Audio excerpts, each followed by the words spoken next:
Sadashivasamarambham Shankaracharya-madhyamam Asmadacharya-paryantam Vande Guru-paramparam. Om Sahana Bhavatu Sahanau Bhunaktu Sahaviryam Karavavahai Tejasvinavadhitamastu ma vidvishavahai. Om Shanti Shanti Shanti. Harihi Om Shri Gurubhyo Namaha. Harihi Om. So we have completed 10 verses in the last class. So we will go through those 10 verses and then we will start the class. Okay. कर्तुराज्ञया प्राप्यते फलम् कर्म किं परं कर्म तच्छडम् कृतिमहोदधौ पतनकारणं फलमशाश्वतं गतिनिरोधकम् ईश्वरार्पितं नेच्छया कृतं चित्तशोधकं मुक्तिसाधकं कायवाङ्मनः कार्यमुत्तमं पूजनं जप चिन्तनं क्रमात् जगत ईषधी युक्तसेवनम् अष्टमूर्तिभृत् देवपूजनम् उत्तमस्तवात् उच्चमन्दतः चित्तजं जप ध्यानमुत्तमम् आद्यधारया स्तोत्रसासमम् सरलचिन्तनं विरलतः परम् वेदभावना सोऽहमित्यसौ भावनाभिधा पावनीमता भावशून्यस भावसुस्थितिः भावना बलात् भक्तिरुत्तमा हृत्स्थले मनः स्वस्थिता क्रिया भक्तियोगभो आस्य निश्चितम्. So with the last class 10th verse, not only we have completed the Karma Yoga and Bhakti Yoga. Bhakti Yoga, Ramana Maharshi has given a twist and he has included in Bhakti Dhyana. Dhyana, as we saw, is the Upasana Yoga. So it is Bhakti is nothing but Upasana as per him. Although Bhakti is the background for all the types of yogas that we have, Karma Yoga, Upasana Yoga, Jnana Yoga, Bhakti is a prerequisite kind of every type of yoga, but he has included in the term Bhakti, Upasana as well. Upasana, meditation, contemplation, you can give any name that you want, basically, it is all associated with that. And how do we do that Upasana? Bhakti, as per him, the Uttama Bhakti is when there is no division between me and the Lord. As long as you have the division, it is not the real Bhakti as per him. Although you do have options like Puja, Japa that we do. In Puja also he has defined. Puja is the best Puja is when you see Ishvara everywhere. Jagata Ishadhi Yukta Sevanam. So by serving the entire world, that particular thing is the Uttama Puja. Yeah. So like that, he has given the what is best in terms of Karma Yoga. Anyway, he said Ishvara Arpitam. Nechaya, na ichaya kritam. So when you do something without desire, and every action is dedicated to the Lord, that is the best karma yoga that you can do. Although there are other things like prasada, buddhi, etc., etc. Best karma yoga when you drop your doership. That is the best karma yoga. Puja, best puja is when you see Ishvara everywhere and serve the world as if you are serving Ishvara. That is the best puja. In Dhyanam, he said the best Dhyanam or best in terms of bhakti is when there is no division between you and the Ishvara. So Aham Brahmasmi is the real feeling one must have when you do the meditation. So that is how he has put that. And so that we don't get carried away by the terms that he is using in terms of karma yoga, in terms of bhakti yoga, in terms of dhyana yoga, japa yoga, etc., etc. Verse 10, last time we have seen, he has actually gave Kristale Manaha Swastita Kriya Bhakti Yoga Bodh Aschanischita. So here he says that in the heart, we must understand that the real abidance in the mind, that mind is in the heart, so that we don't get confused with manaha. That manaha is nothing but the heart, you can say, because that Hridi Guha in many Upanishads has been told where Ishvara is there. Yeah, in terms of his presence in every jiva, so to say. So that Hristale Manaha is the one where Kriya, Bodha, Yoga, and Bhakti. Kriya, Bhakti, Yoga, Bodha. 4 terms he has used in verse 10. This is nothing but the Karma Yoga, Bhakti Yoga, Ashtanga Yoga, and Jnana Yoga. You take any yoga that you are talking about, doesn't matter. Ultimately, one must say that my own true nature in my mind is what I am.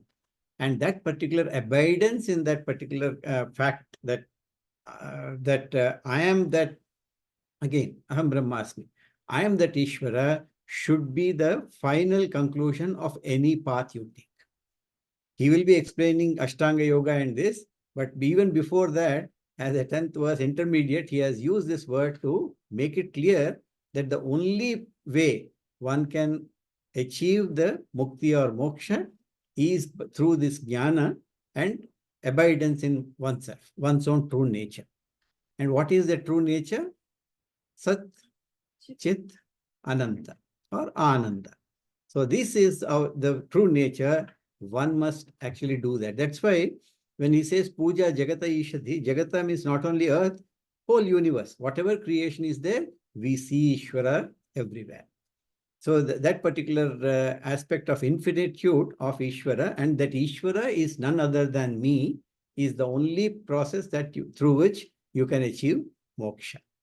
So that is the conclusion that with the verse 10, Guruji has given that. But here also mentioned about something about samadhi. He will come to Ashtanga Yoga now. Yeah, next we will talk about Ashtanga Yoga, because as I told you, he has talked about so many ways of doing Upasana. He didn't want you to get confused that these are 2, 3, 4 different paths that are there. I can choose anything. He says, yes, you can choose any of that, but redefine it to say that Aham Brahmasmi is the end sadhana one required to make. You may call it Bhakti Yoga. You may say, no, I will do only puja. So he says, okay, do puja, but see Ishvara everywhere, but don't exclude yourself. Don't exclude yourself from that everywhere. That means I am again going back to Aham Brahmasmi. I see Ishvara everywhere. I see Ishvara in me. There is no difference, me and that world. Neither there is any difference between me and Ishvara, because world is Ishvara. Ultimately, you'll have to bring that thought. That is what verse 10 is telling. Yeah. Now he will do Ashtanga Yoga and he will come back to the same. We will see how he explains Ashtanga Yoga. Because Ashtanga Yoga is a different philosophy on its own. Unlike, it's like Advaita. Vedanta is a philosophy on its own. Vishishta Advaita is a philosophy on its own. Dvaita is a philosophy of its own. Yeah. See, the Veda remains the same. Bhagavad Gita remains the same. But masters who have come in these philosophies, they have given their interpretation of how they see this Bhagavad Gita is being sung, and what is the meaning of those verses. Again, it goes back to Veda or Upanishads. They will see and they give that particular thing from their own perspective. That becomes like Advaita Vedanta philosophy of its own. But really speaking, they're all talking about the same truth. Only the words are different. So the people who don't really understand the ultimate meaning will start fighting with each other that this is true, this is true.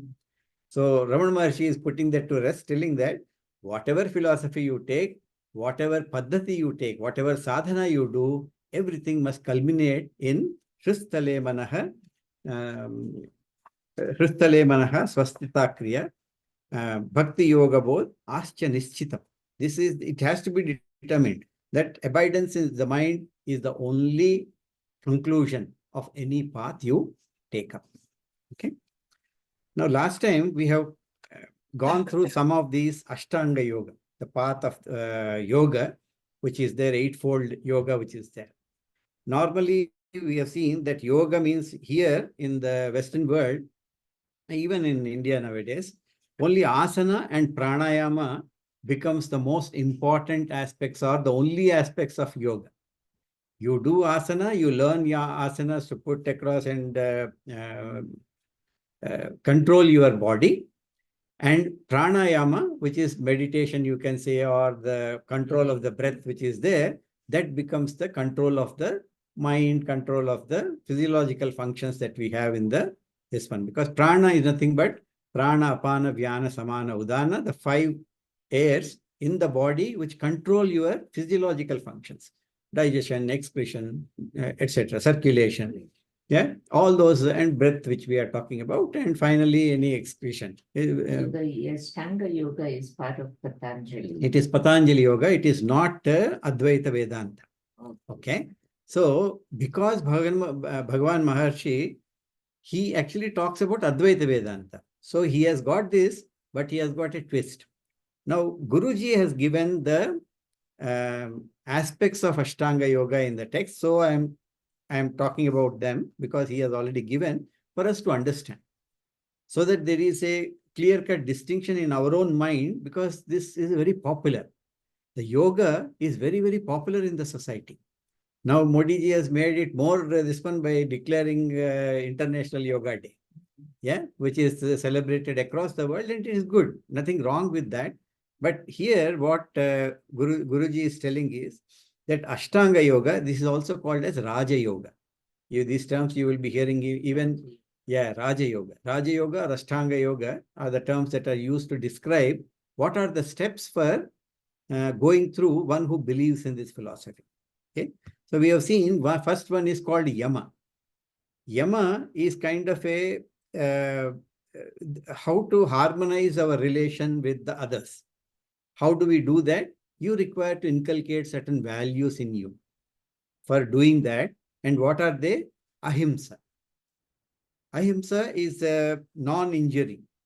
But problem is, non-injury we think is only when I don't take a knife and poke somebody, it is ahimsa.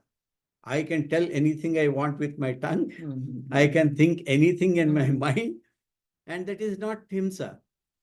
But actually, this particular thing is supposed to be mind, speech, and action.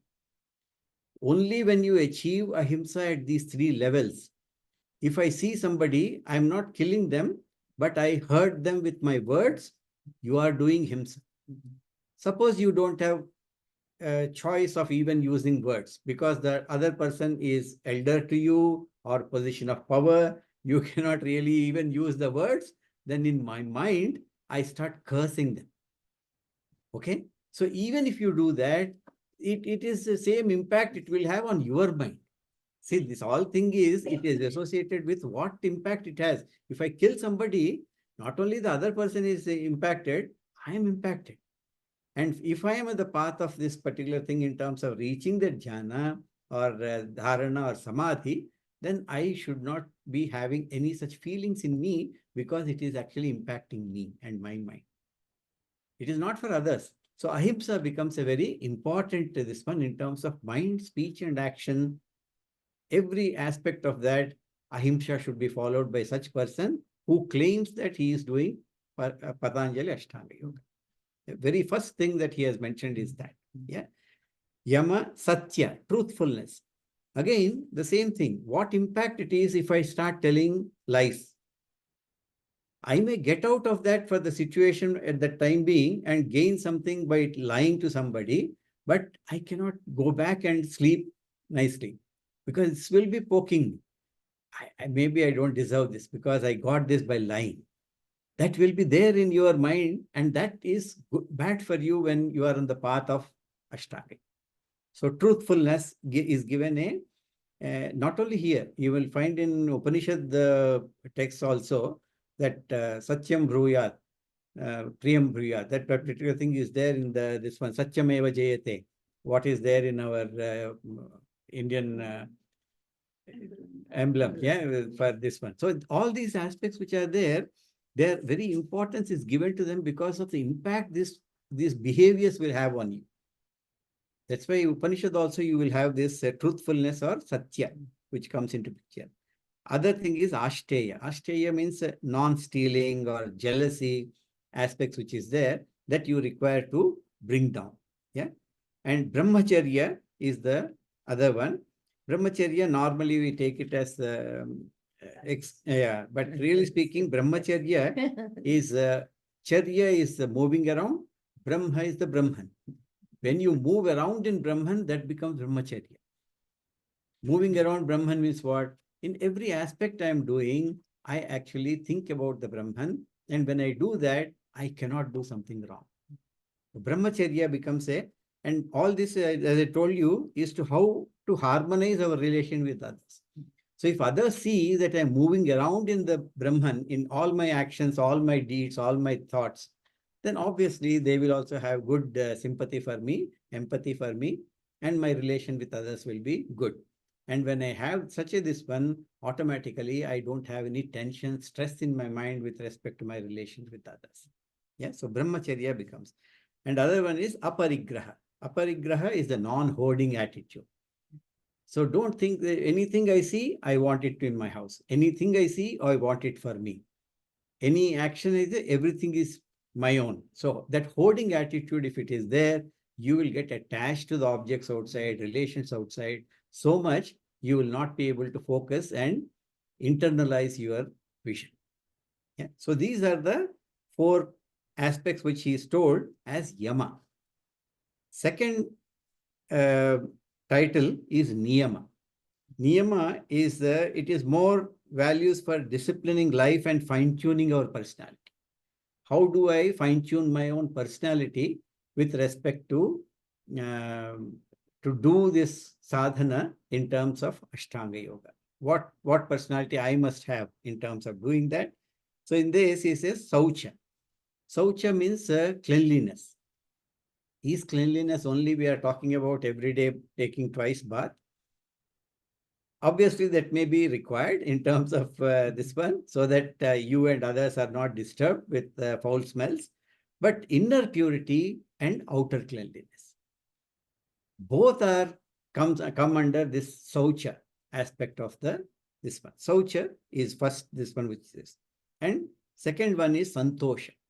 Santosha is contentment. Contentment with whatever I have, whatever the situation is there. I know it has come because of my prarabdha, and this prarabdha I have to go through, but at the same time, I will not say that, okay, I compare with others, and become jealous, angry. All those things will only have impact. So one word he has used, Santosha. You have contentment with whatever situation you have right now. That doesn't prevent you from improving. You must improve your life in terms of getting better time for yourself, better comfort for yourself. Nothing wrong with that. But do it with a aspect of santosha in your mind, completeness in your mind, not with a jealousy in your mind. Santosha becomes very important in terms of my own fine-tuning or personality that we look at. Tapaha is the austerity. Tapaha, again, it can be with your body, with your speech, and with your mind. What do I mean by that?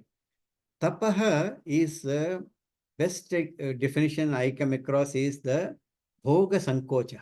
when you reduce your, mm, when you reduce the how you want to enjoy things outside, enjoy things. When you say everything is bhoga, everything is enjoyment for you, and you are only following for getting that enjoyment from everything, everybody we see outside, that becomes a problem.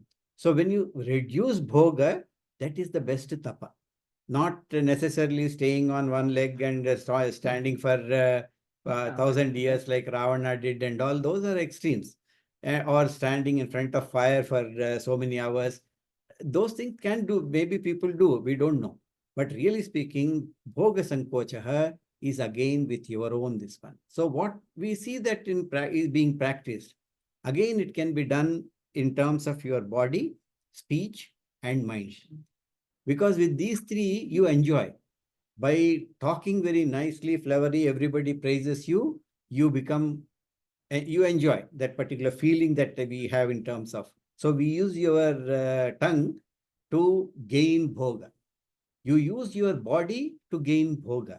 You use your mind, obviously, to gain bhoga. Because in mind, actually, you have the enjoyment. You don't do it with the spare, although you do use the instruments, the enjoyment is in the mind. So with at these three levels, one has to practice austerity. Bhoga sankochaha at all the three levels. So when I do that, I say that today I am going into silent retreat. Means what? With the speech, I am doing tapa. So I'm talking too much in the world. I want to somehow reduce that. But how do I use that? I should not, I go into silent retreat, but I get angry with the children, angry with the spouse, angry with the others. And like that, if you do, there is no point at all in doing that tapas. Tapas is with your heart completely contented. You are actually reducing the aspect of enjoyment that you do with these instruments of mind, speech, and body. At every level, we require to do that particular tapaha. Swadhyaya, study of scriptures, becomes a very important aspect in fine-tuning your personality. Means every day you must have at least one verse of Bhagavad Gita you go through. One verse of Bhagavan Maharshi's Upadesa Sara you go through. Or take up one Upanishad, read one verse with the meaning. Understand what they are trying to say. I may not understand 100%, but I go through this particular thing again and again. Swadhyaya is that. Or if you are finding it very difficult, like this, come along in a group and do that satsang. So wherever possible, but every day Swadhyaya, a regular study of scriptures, is definitely improve in terms of fine-tuning your response. And last one is Ishvara Pranidhan. Bring Ishvara into your life and surrender your will to him. Unless you do that, your own personality will not fine-tune to that level where you can follow with the next steps that are going to come. Okay. Third one, most popular, is asana. So what happens when I try to control this particular thing in terms of I fine-tuned my personality, I have already made wonderful efforts in harmonizing my relation with others. So I don't have stress in my life in terms of going through this process. Then problem is my body is not listening to me. If I want to sit for 10 minutes of this one, my legs will become a problem. Yeah, you have to take like that, you have to stretch like that. I cannot sit for more than 1 minute, 5 minutes at the max. So how do I do? I reach the process of samadhi, where I require to sit for hours together. So you require to bring the body under control. So that when normally what happens is we get confused between what is the path and what is the goal. What is the path I am following versus the goal that I have to reach. These two, there is utter confusion. So asana by themselves become a goal in order to improve my body. My limbs have become flexible. So that is the end of my asana's goal. No. What he is telling is asana is required for you to achieve samadhi. Samadhi is the goal. Asana is only a path. But for us, yoga ends with asana. I do for full lifetime, and nothing wrong with that. Even people who do sadhana do yoga automatically when you do that particular path of dharana, dhyana, samadhi, etc. It's automatically done. But I cannot end and see asana itself as the goal. This is only a path, a journey. This is only a step 3 that we are looking at in terms of to bring body under the control, flexible enough for you to enable sitting in a particular posture for a long time so that you can spend your time, body will not bother you while you are controlling your mind. Whole idea is that. Asana's idea is that. Okay. Fourth one is pranayama. Pranayama is the control of the breath, whereby the mind becomes pure and subtle. Pranayama, by controlling the breath, you control the mind. By controlling the breath, because prana is nothing but incoming and outgoing breaths that we talk about. You niyama, you control that in such a way that the mind gets very calm in the process of doing so. Yeah. So this particular link between prana and the mind, we will see in the next verse when we read that. Next 2 verses, actually, Ramana Maharshi talks about this particular thing. So we will go through that. But pranayama has been identified. The prana has been identified one of the key in terms of mind control by Patanjali Maharshi. Yeah. So it is beneficial for the entire body, its functioning, etc. Prana becomes very, very important. We know prana, apana, samana, vyana, udana. And at the physical level, it works, prana works as a vayu. At a mental level, the same prana, apana, vyana, samana, udana works as a fire in your mind. As per Shastras, the prana in the mind is defined as fire. So there is pancha, not vayu, but pancha agni in the mind, which has got its own similar response at a mental level. And working of the body, the same pancha pranas are defined as pancha vayus, wind. Okay. But anyway, the entire body and its functioning, the prana becomes the most important. So when you sit there, you should not have problems in terms of the physiological functions nor the mental equilibrium. Prana works in both ways. So that's why prana is used to control your thoughts, control your number of thoughts you have, and also the type of thoughts you have. Prana becomes very important in terms of managing that. Okay. Once you do all this, then what you have to do? Withdraw your senses from outside world, withdraw your mind from outside world into yourself. And that particular aspect is called pratyahara. Pratyahara happens only when you do yama, when you do niyama. So outside world is controlled, inside world is controlled, body is controlled through asana, and then pranayama, my mind is controlled through pranayama, then I will be able to withdraw from outside world. Unless I do go through these steps, Patanjali feels that it is not possible for you to really achieve the samadhi state that he is talking about as per his philosophy. Okay, pratyahara is to withdraw senses, sense pleasures, everything. And how can you do that? At will, you should be able to do. Everything is there in front of you. Nothing is being denied. See, denial, everybody becomes very easily, I become sannyasi. I cannot buy a car, then I become, I don't have any this one for attachment for the car.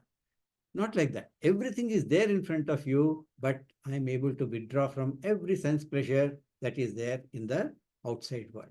If I am able to do that, then becomes pratyahara. At will, I am able to do in terms of this withdrawal. Everything is there. Party is going on. My Krishna is going on. If I am able to do that, then I am actually doing the pratyahara. So this pratyahara is control, say, where the control over the senses, that only can make the mind steadfast on the Ishwaratva. You can have that only when you are able to do this at will. That is called pratyahara. It comes through practice only, that we have seen already, he has mentioned that. Once you do pratyahara, complete this one, Then comes the state called dharana. Means I am able to establish Ishvara as a single focused thought in my mind. That is dharana. Holding on to something is dharana. Dharana, focus the mind in a particular place is called dharana in general. So suppose you are doing a chemistry PhD, then if you are able to focus your mind on the concept which you are trying to learn, dharana. Even they actually go through all this. Really, if you see a established professor, you will see many of these aspects that they follow. Because unless you do that, you cannot achieve a single focused thought. It's impossible for anybody to maintain. Whether it is inward or outward, you require. You may give a different names when you are in the outside world. Here it is inside world, so we have all these specific words that are coming. Yeah. Dharana is focus of the mind on a particular place. Yeah. This will allow you to concentrate. Mainly, it allows you to concentrate and don't get diverted. One sound comes, this one is diverted. We stop and go to run to see what is happening there. Our curiosity will light up. Yeah. So that is what dharana allows you to do that particular this one. Normally, what happens, for dharana, the japa is used, or sometimes Guru gives you a mantra. So the mantra becomes a tool for developing the dharana aspect. Once you have already gone through the 5 aspects which are there, it is the Guru mantra rupena. Dharana becomes easier. That's why when Guru gives mantra, means he has seen that you already have certain elements of this. You may not be master of yama, niyama, everything, but he has seen elements of you. At that time, Guru will give you some mantra. It may be very simple mantra. Some Ram Nam or something he will give you. He or she, doesn't matter. They will give you. And when that happens, use this one to develop the concentration. So dharana increase with that particular this one. Gurudev used to say that Vedanta Chintana by itself allows you dharana. Vedanta Chintana. You think, focus on this one in terms of what is this Vedanta that we are talking about. If you are able to do, Vedanta Chintana becomes a very important tool for you to develop dharana or the focus or concentration. Because when you do contemplation on the Vedanta, Advaita Vedanta, that one single Brahman, automatically you are developing that focus. Otherwise, it's not possible. Yeah. 7th step as per them is dhyana. Once you are able to do dharana, then meditation is to maintain a steady flow of thoughts on the God. That particular aspect is called dhyana. Once I'm able to focus, then I shift my entire concentration on a single focused thought of Ishvara.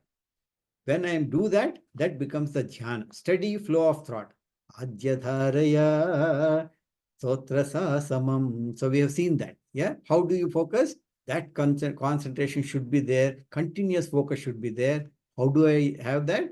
Once I go through the 6 steps of this, then only I'm able to develop the dhyana aspect which is there. Then mind, this is used, dhyana is the practice which is used to develop or attain that state of absorption.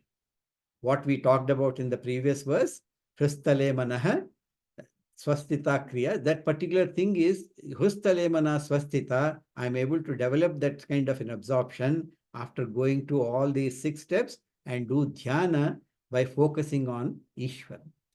Till then, I'm actually developing my mind to focus. It need not be Ishvara. I am able to focus on one particular thought and one particular thing without bringing Ishvara also.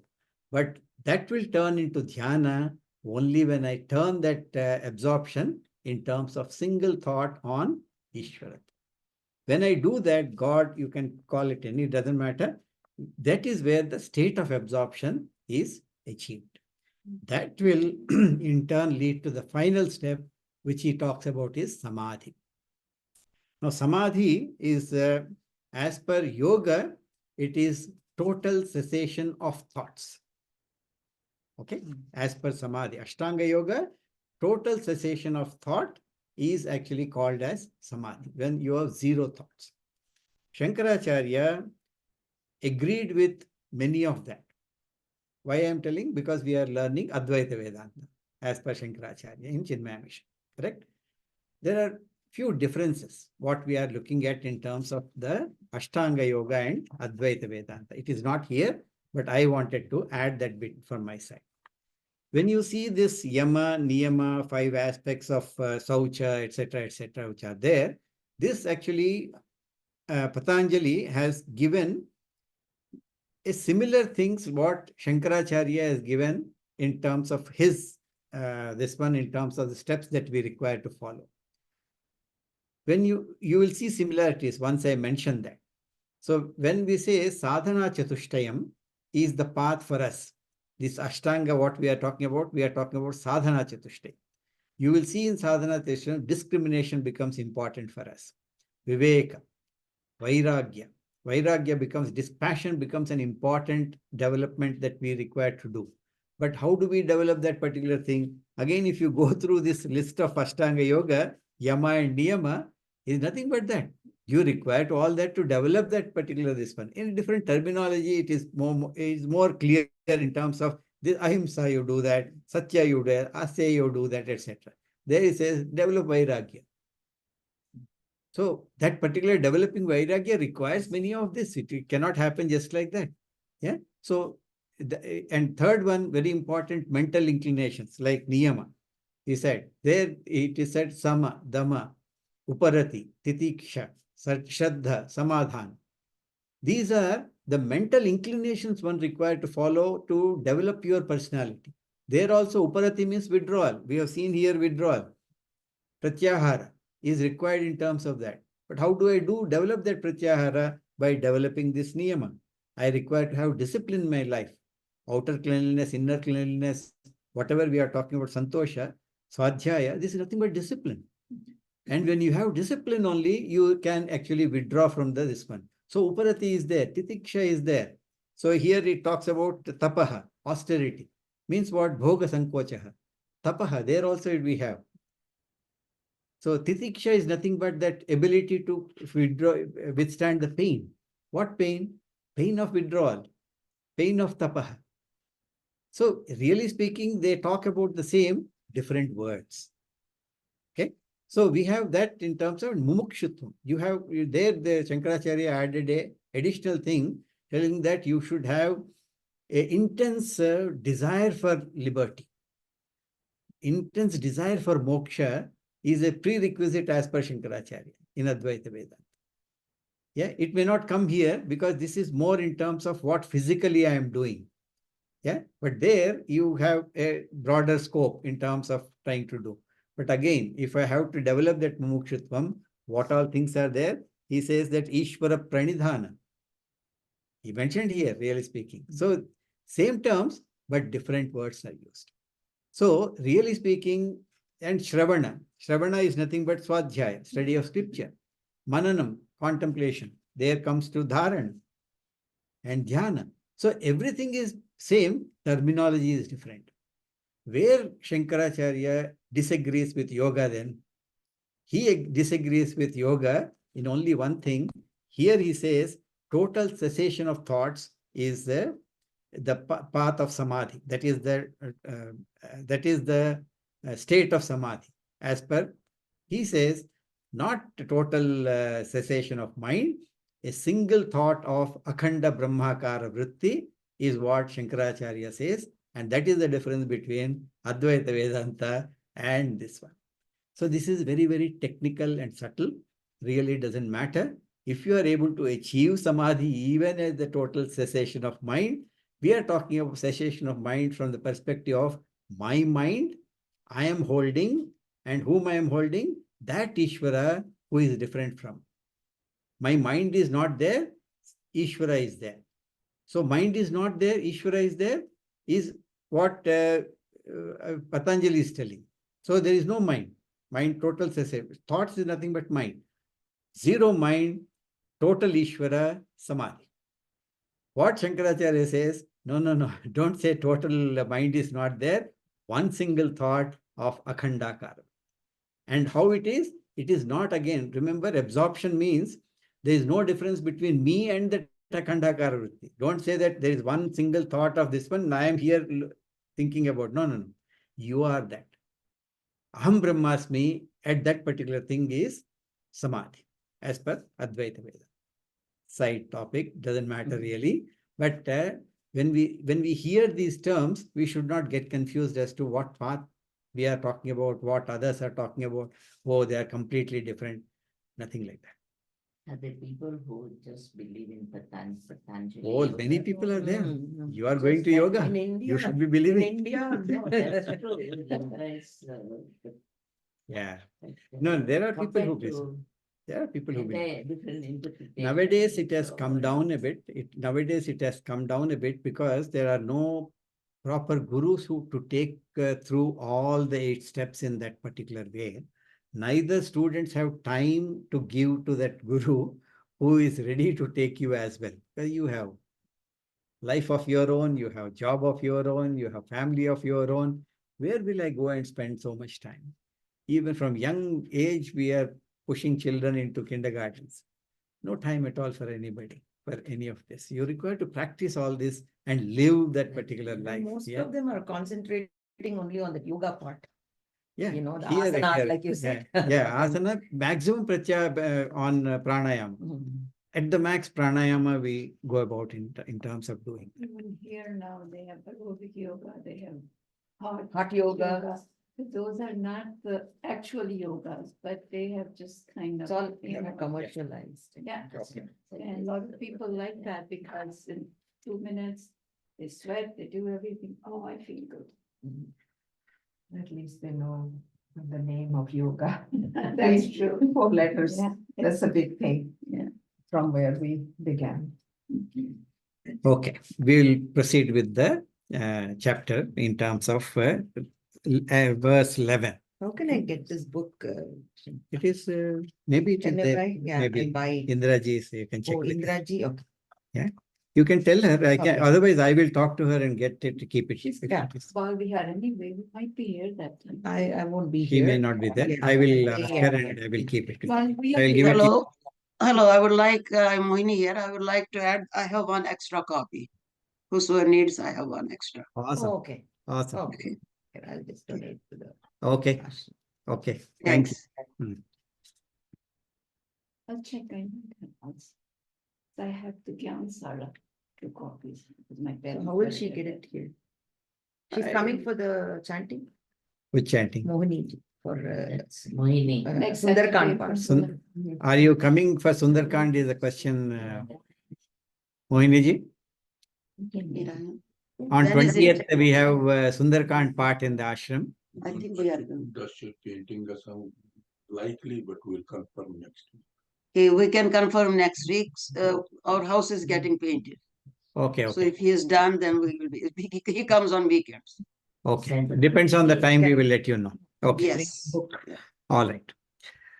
Vayurodhana liyate manah Yate manah jalapakshivat jalapakshiva rodhasadhanam bodhasa Vayurodhana liyate manah jalapakshivat rodhasadhanam.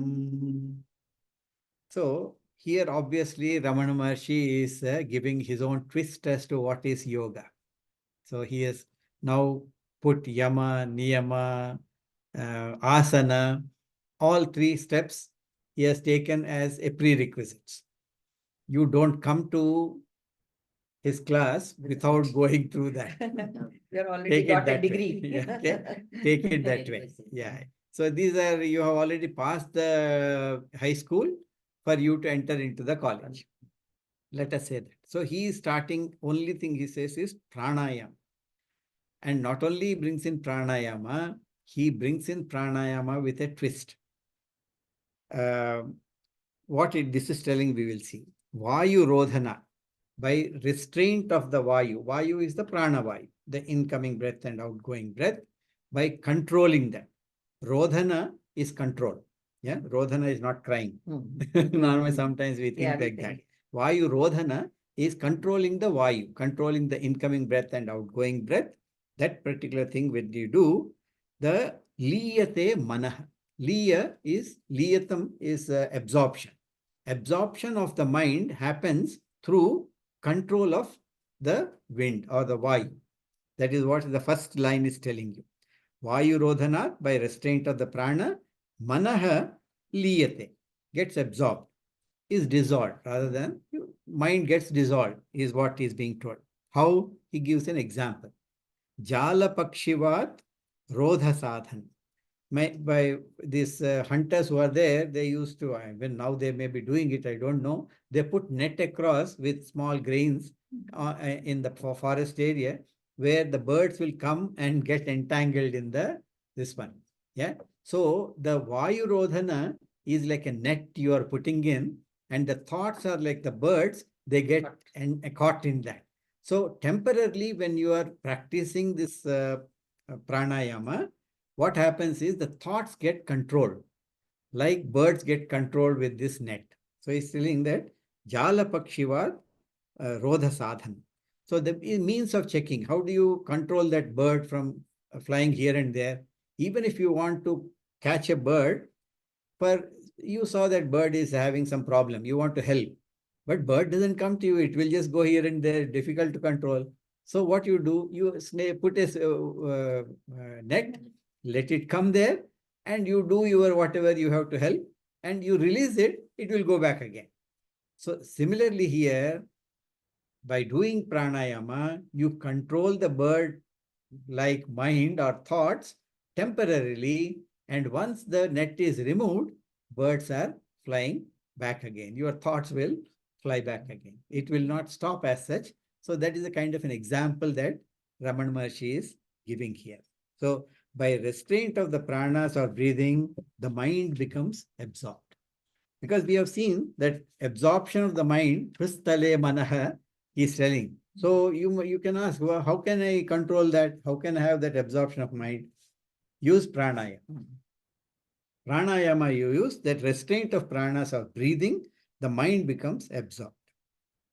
So the restraint of vital lanes is pranayam. Control, which is we are talking about, is the pranayam. So the pranas are responsible, as we mentioned, about the 5 physiological functions which are there. By controlling pranas, you also control the other physiological aspects of your body. It has got that additional advantage of doing this particular pranayama. Yeah.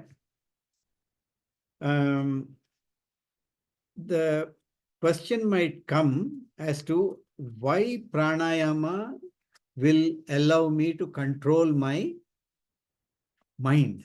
How these two are connected. That question might automatically come to the people who are doing that, as to how I'm doing incoming breath and outgoing breath, how that will impact my mind.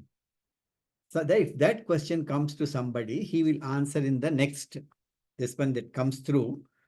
But what Guruji has told in this one for the pranayama is, as per Ramana Maharshi, this pranayama is not exactly the pranayama of the Patanjali Yoga, Ashtanga Yoga. It's not that, because Patanjali Yoga, pranayama is a very, very important step in terms of how you control your breath.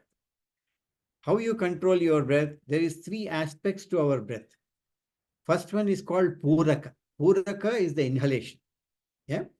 And Rechaka is the exhalation. And there is one aspect called Kumbhaka. Kumbhaka is retention of that particular state. Yeah. So these 3 make up your prana in terms of incoming breath and outgoing breath. When you are doing pranayama, if you allow the body to its own do function, it will do its own thing. No problem at all. And thank God for that. If you are asked that you should control this, you should have a big problem for every one of us. We may forget to breathe also at some this one. Even now it happens. Yeah. So it is not that particular thing is just like it is happening. Pranayama is a very controlled way you manage the Puraka, Rechaka and Kumbhaka. These 3 aspects, you have to control them in Ashtangali, Patanjali Ashtanga Yoga. Yeah, very, very important in terms of doing that. And it should be done with under the guidance of a proper guru who knows how to do that. Otherwise, you will be messing with your total physiological functions as well as mental function. As I mentioned, prana works as in vayu in the body, in the mind as fire. And doing this particular thing without a proper guidance, people can go mad. And you can completely upset your physical body. If you don't do pranayama properly, as per that particular this one, you have a huge issue with your physical body and mental state, both as well. Because you say, it says, okay, you do it for 30 seconds, this one, and hold it when the incoming breath is there. Kumbhaka, you use it inside. And if you don't know how you are doing it, body is deprived of oxygen. And you have issues with that. So you have to gradually develop this particular skill in terms of how you hold this one inside. Similarly, if you use the kumbhaka outside, that is another this one. After the exhalation, you hold the breath. Don't take anything inside. Again, it can have impact on your body, physical body, if you don't know how to do that. So it should be done only under the guidance of this one. So Now, those people that look at the YouTube and they're practicing at home, are they good luck.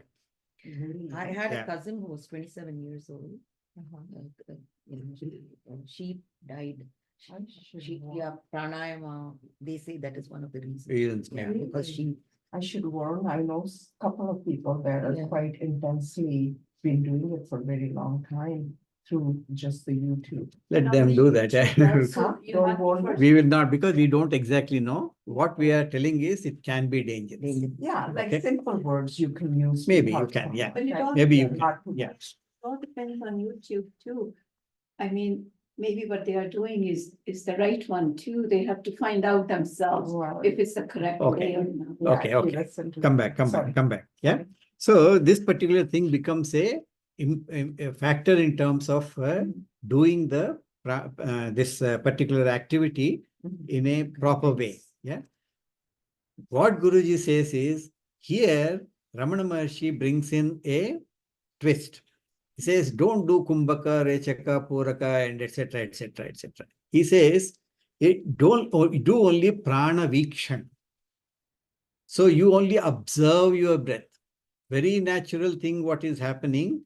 Do it in terms of a very controlled way with will, and you just observe that. Prana vikshana is, as per Ramana Maharshi, Guruji says that the entire concept of pranayama, it becomes a safe, easy aspect in terms of controlling your mind. Do prana vikshana, don't do pranayama like what has been told in Ashtanga. Right. Okay. So this particular method, it is no danger is involved. And you can go ahead with this particular doing prana vikshana, and that he calls it as this particular pranayama. Okay. Now, as I mentioned, you always can have a issue in terms of how this breath is having control over your mind, etc., etc. So he comes with 12th verse here. Okay. Chittavayavas Chittavayavas, Chitkriya Chitkriya Yuta, Shakhayodvayi Shakayodvayi, Shakti Mulaka Shakti Mulaka, Chittavayavas Chitkriya Shakhayodvayi Shakti Mulaka. So he is telling here, Chitta Vayavaha. Chitta is mind. Chitta, don't go by too much memory aspect, etc., etc. Chitta here represents the entire mind aspect that we are talking about.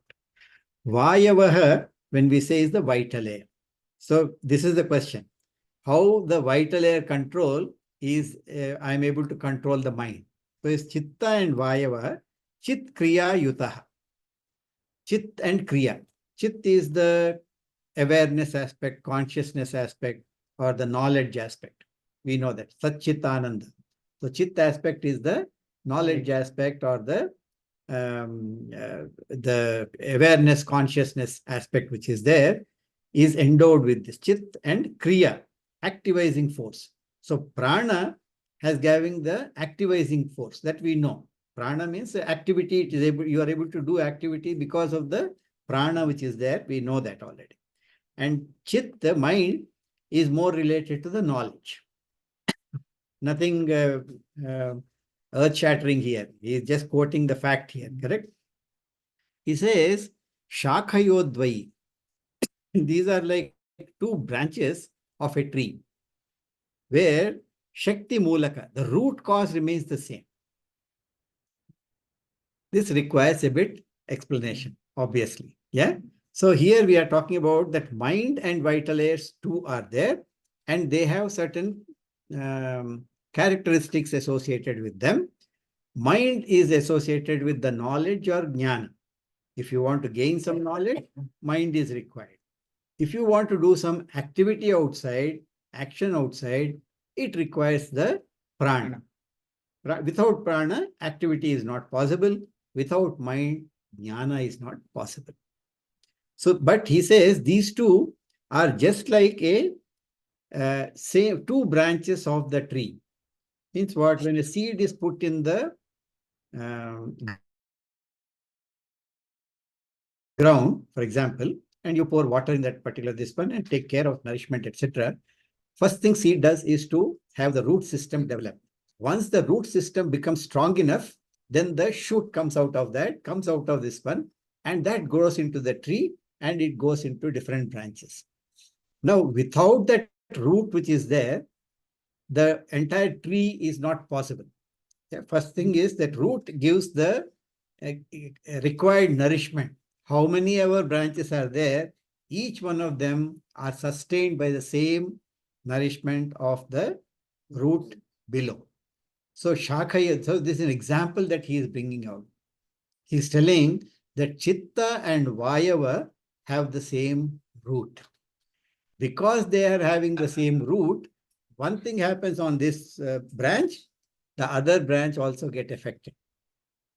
So because both are being pumped through the same kind of a same source of the energy remains the same, the impact of these two, one on the other, will continue to be there. Forget about two branches. On the same branch, if a flower is there, a branch is there, leaves are there. If suppose the branch becomes sick, flower becomes sick. The branch is very good in terms of nourishment, etc., healthy, then a very beautiful flower will come on that particular branch. We'll go through this a bit more as to how, what is that source for the Chit and Vayava. What is that source between mind and prana? We'll see in the next class. Okay. Very good. Om Purnamada Purnamidam Purnat Purnamudachyate Purnasya Purnamadhaya Purnameva Vadishyate Om Shanti Shanti Shanti Hari Om Shri Gurubhyo Namaha Hari Om. Thank you. Wondering what's happening.